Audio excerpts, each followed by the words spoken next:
पंचे देखे, होती है भक्ति उजागर, भावना से होती है भक्ति उजागर, भावना से मिलती है भक्तों की मंजिल, भावना में निहित जो निस्वार्थ अर्पित, तभी गीत गाता मनुष्यता का हर दिन। बाबू जी, कोई भी कार्य नहीं आए, सच्चे मन से सच्चे दिल से कल जाए, बिना स्वार्थ का ओ कार्य पूर्ण होला।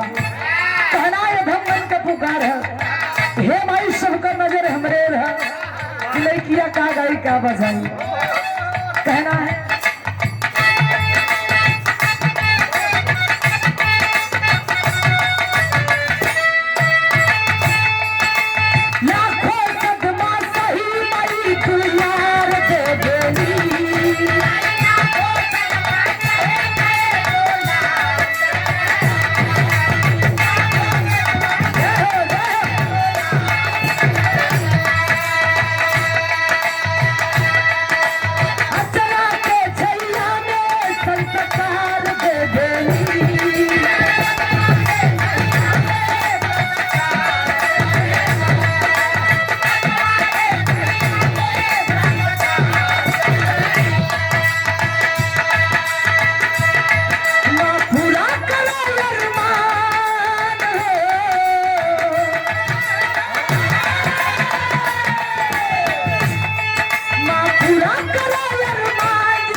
हे मतारी, सबका दिल के बात जानू ले मैया, लेकिन धर्म का कर्तव्य है कि बता दी कौन खानदान की बेटी है।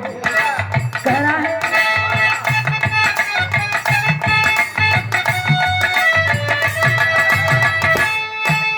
राजापुरम गुरु हबीबुल्ला हिंदू श्रीनाथ हो।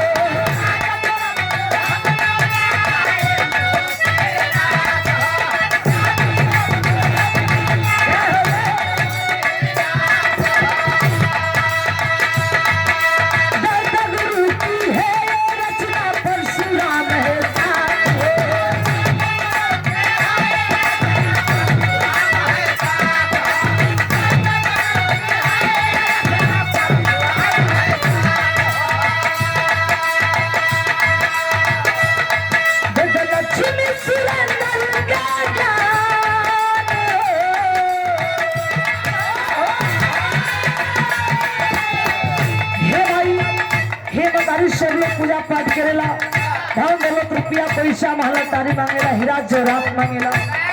ए मैया हमके ना धन चाहिए ना दौलत चाहिए, रुपया चाहिए ना पैसा चाहिए, चाहिए तो बस आवाज चाहिए।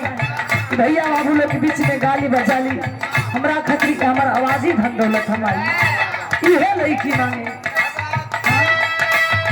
दे दौलत